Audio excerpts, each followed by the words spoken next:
Usually when you reach the end of a video game, that's the end of the video game. That's why they call it the end.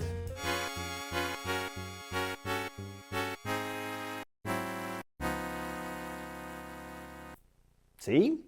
However, as we've mentioned before, some video games aren't content to let you put down the controller and go and do something else just because you've finished them. Because if you fire them up again for another go-through, you'll discover that things have changed significantly.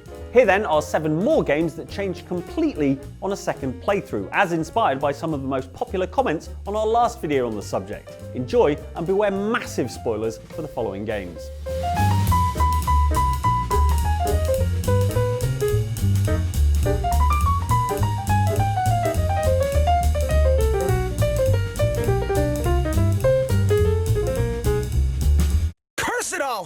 We had the Kaiser right there and we let him get away! In the end, we chased him all over the world, but never got the chance to fight him. Not once! Bravely Second is a somewhat impenetrable JRPG that you should nonetheless be aware of, if only for the fact that its 30+ character classes include Catmancer and Patissier, a class that anyone who's ever eaten anything I've tried to bake will understand the devastating offensive capabilities of. While that is unusual, what might seem even more unusual to the casual player is that Bravely Second appears to end with the bad guys winning. Being a JRPG, it's pretty complicated to explain, but the gist of it is that at the start of the game, your character and his party find themselves face to face with Kaiser Oblivion, a smirking masked dandy who is, unfortunately for you, totally unkillable and hard as nails.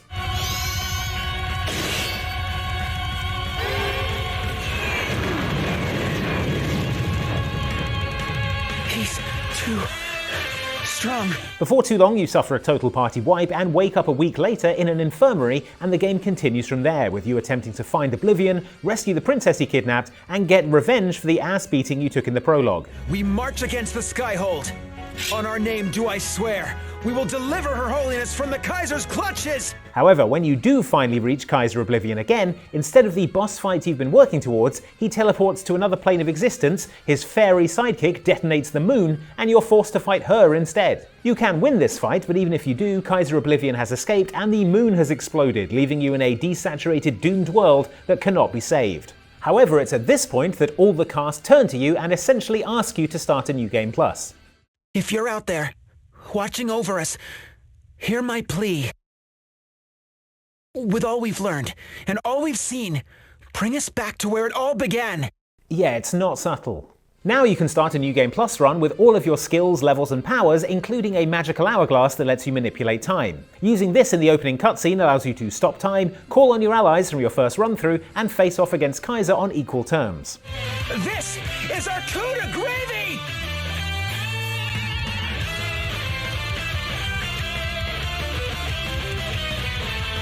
Maybe use it again to go back in time and say something cooler than Coupe de Gravy?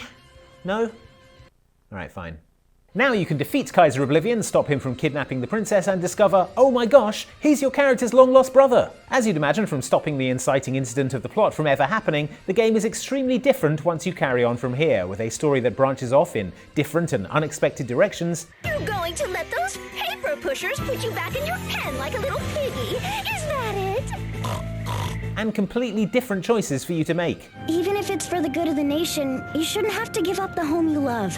Except for the Patissier class, obviously. Sticking with that.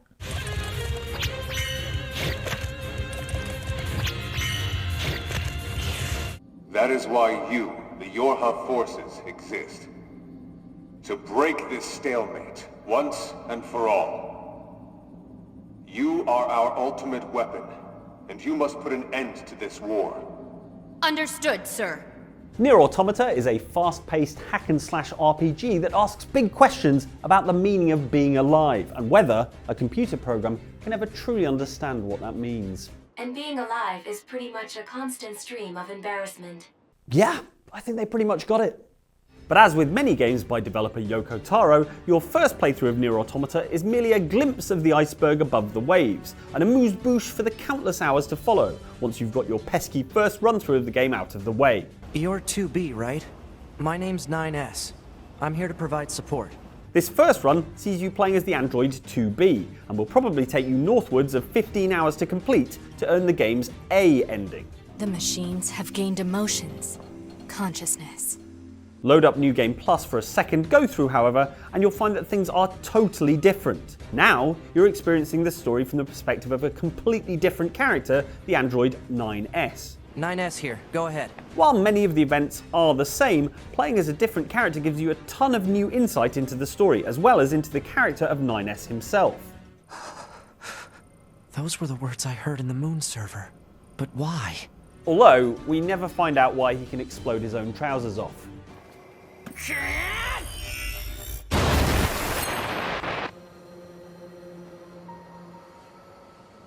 Complete 9S's story to earn ending B, and the chance to start a third playthrough, which this time is totally different. In fact, many players say the third playthrough is where the game actually begins. We will not fail in this mission.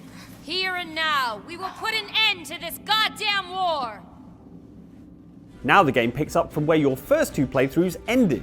In simpler terms, your first and second times through the game are the first half of the story, while your third playthrough makes up the second half of Nier Automata and contains the actual end of the story. I'm coming, everyone. I'm coming.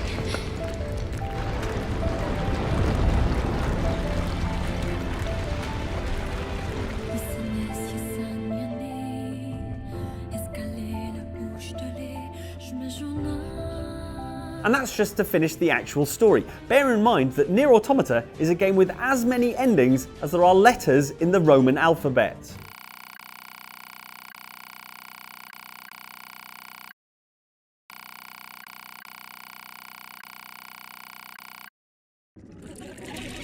Some more embarrassing than others. And to get the true ending of the game, ending E, you'll need to play through all these different playthroughs and then make a decision on whether or not to sacrifice your game data to help out other players in need.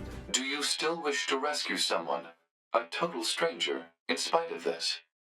You can still achieve the E ending if you refuse, but to our mind, the true ending of the game is undergoing the noble sacrifice that deletes all your progress, but replaces it with a warm sense of accomplishment from having helped out a fellow human somewhere in this big wide world.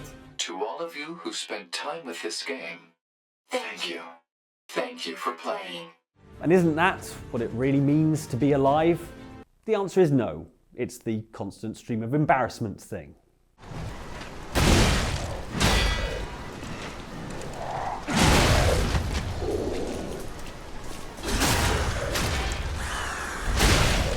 Pinocchio famously wanted to be a real boy, probably because he never tried it. FYI, Pinocchio, as far as I recall, it's mostly being punched hard in the arm by bigger real boys. But this puppet's made his little wooden mind up, and to be fair, is capable of defending himself, because in this gritty reimagining of Carlo Collodi's fairy tale, Pinocchio is a puppet tasked by his creator Geppetto with the wholesale slaughter of his own kind in a brutally challenging, tonally dark, Dark Souls-inspired gauntlet of mechanical murder. Chilling stuff, and being an action RPG, there's plenty to upgrade as you unlock more allies and attributes for Pinocchio. From his weaponry to his mechanical arm, to a skill tree within the device that powers him. And the name of that device? The P-Organ. Don't laugh. Don't laugh. Most of the benefits of New Game Plus in Lies of P relate to your P-Organ, adding extra phases of upgrades to your talent tree to make yourself more powerful and break established game mechanics.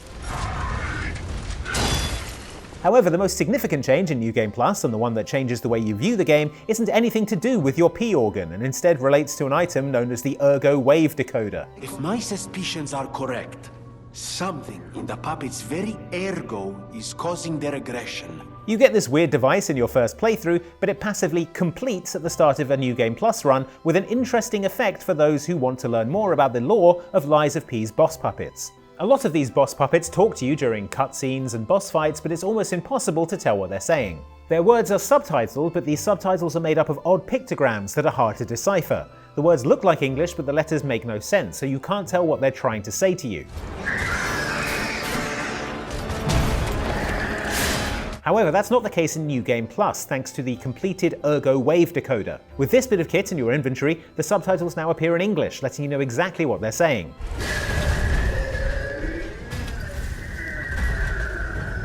This is particularly poignant in a few cases, such as the scrapped watchman, who it turns out is here to avenge his dead friends,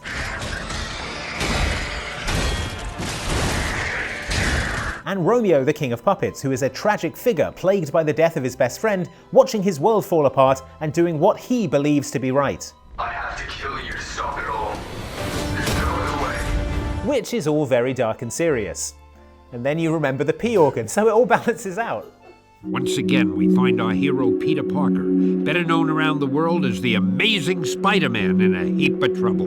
But this is just the beginning, Spidey fans. So get ready for a true superhero action thriller, packed to the brim with thrills and chills, twists and turns, more supervillains than you can shake a web at, and of course, non-stop web-slinging, wall-crawling action. Fans of Marvel Comics may be familiar with the character of Uatu the Watcher, a sort of weird giant space baby who watches things but can never intervene. Kind of like a regular baby, now that I think about it. Something else that Uatu has in common with young children is that he's always asking annoying what-if questions, although his are less what if a wizard made cookies not ruin my dinner, and more what if Howard the Duck was still popular and relevant. Here we go!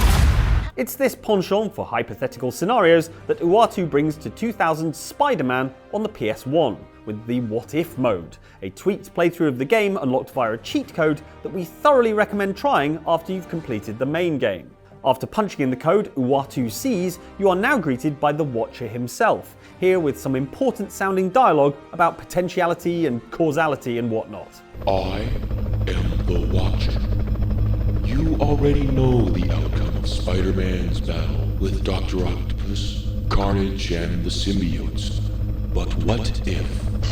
What if this time, in this time stream, some of the events unfolded differently? What follows is a Spider-Man game full of bizarre non sequiturs, such as dance scenes. I won't forget this. Thank you. A sequence where you fight an attack helicopter while standing on a blimp. Venom doing quotes from the movie Speed. Pop quiz, hotshot. You're on a speeding subway with mutant lizard men raining down on you. What do you do? What do you do? A submarine race. Ahoy there, web slinger. Captain Jennings speaking. I designed this place. That's right, I built it. And now I want you to race me through it. So here's the skinny. If you can beat me to the trenches, I'll tell you a secret. Deal? Ready when you are. And Mysterio finally getting a fish in that goldfish bowl he calls a head. I could do a little gotcha! Put down, fish bowl! In other words, what if an already great game was considerably better? Well played, Uatu. So you all moved in? Not really. I just got in this morning. And how did her mom meet your dad exactly? They met on vacation in Orlando. He got lost in a... actually, I'm not even gonna tell this story. It's really not worth it. Okay. For the uninitiated, Oxenfree is an adventure game in which you play as Alex, a high school girl who tries to go to an island for a party and ends up opening a tear to an alternate dimension containing the ghosts of the crew of a sunken submarine, which, does kill the party vibes. At the end of your first playthrough of Oxenfree, you end up on a boat home, having survived a night of being tormented by the ghosts of that submarine crew known as the Sunken. Ouch. Is everyone doing alright? Still, yourselves? As Alex describes the events of what happened, the telltale static that the game uses to signal one of its time loops kicks in, and she transitions into the narration that began the game, looping you right back to the start. What I want, I guess. But anyways, what time is it? Yeah, sorry, I gotta run or I'll miss the ferry. This is when the game gives you the option to continue timeline, which is to say, experience Oxenfree's version of New Game Plus, where things are at once both very familiar and very different. The key to how effective Oxenfree's second playthrough is how familiar you are with the game to begin with. As such, even the slightest change can set you on edge, and scenes playing out with slight variations or an increase in the amount of static stuttering on screen work to really unsettle players who thought they knew what they were getting into. I'm glad I got to hear it before it went totally kaput. If we can't use it, why'd you bring it? Not just for the boat. What's even more unsettling is that now these Sunken seem to recognize you, and the characters seem to be aware that they're in a time loop.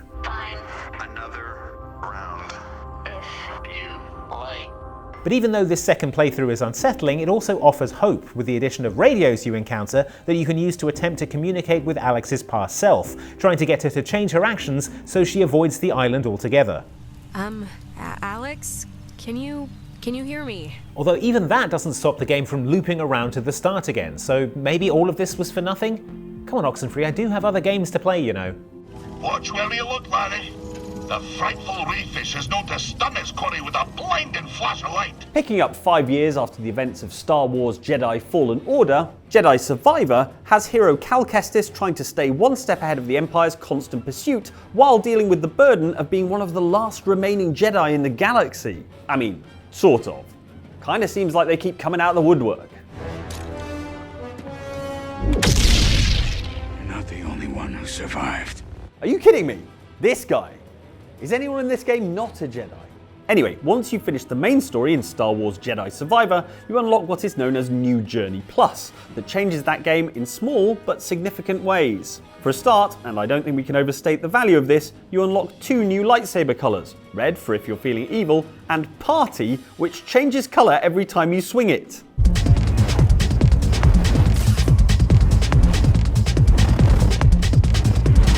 Music not included, but it really should be.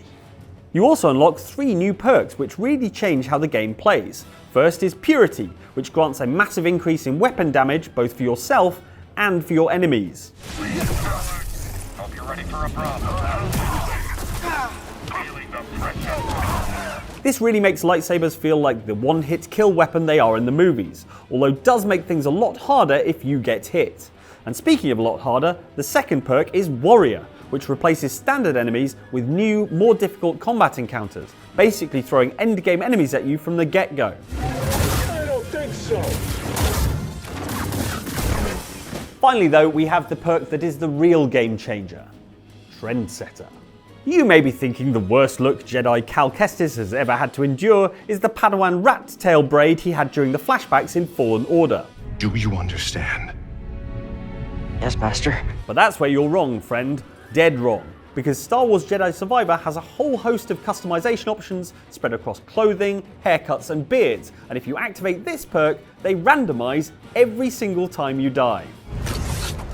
Leading to some truly unique looks for everyone's favorite ginger Jedi. I gotta hand it to you, kid. Things are looking better than... We'll talk later. And if you're arguing that the hero of a Star Wars game turning up to cutscenes with a randomized handlebar mustache and mullet combo doesn't change the game completely, well, look at this and realize how wrong you are. They haven't beaten us. Not yet.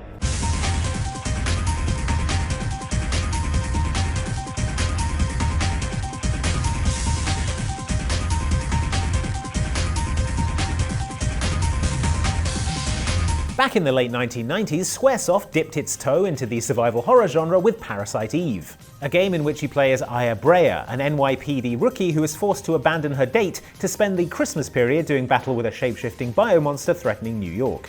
At least she lets her date down gently. In the end, thanks to Aya's heroics, only a comparatively small proportion of the human race ends up liquefied, which, when you see the scale of the problem, starts to feel like a win.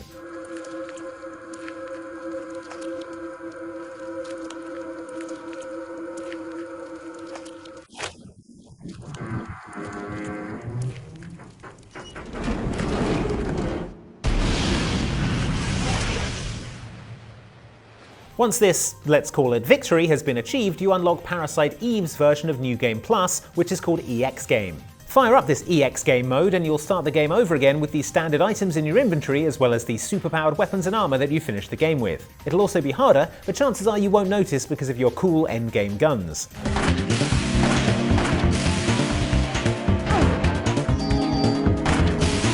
The biggest change, however, is the addition of a new building on your map, the famous Chrysler Building. Once an impressive piece of Manhattan real estate, in Parasite Eve, the Chrysler Building is now a 77-floor maze with a randomized layout full of super tough monsters that only lets you save once every 10 floors. All in all, this additional Chrysler Building dungeon will take you close to 6 hours to complete, an impressive addition to an already pretty packed game. To see Parasite Eve's true ending, you need to make your way to the very top of the Chrysler Building, fighting mutated animals, insects, and dinosaurs, until you finally get to the very top of the skyscraper, where you'll encounter the game's true final boss, a small child.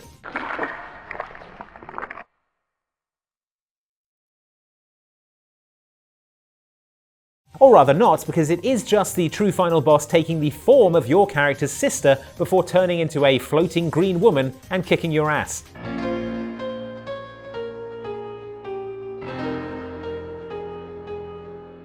And then you get the true ending, in which Aya fights off the Eve parasite and forms a connection with the spirit of her dead sister.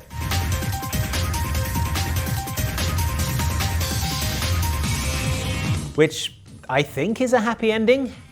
I mean, it doesn't sound like it, but I guess you take what you can get.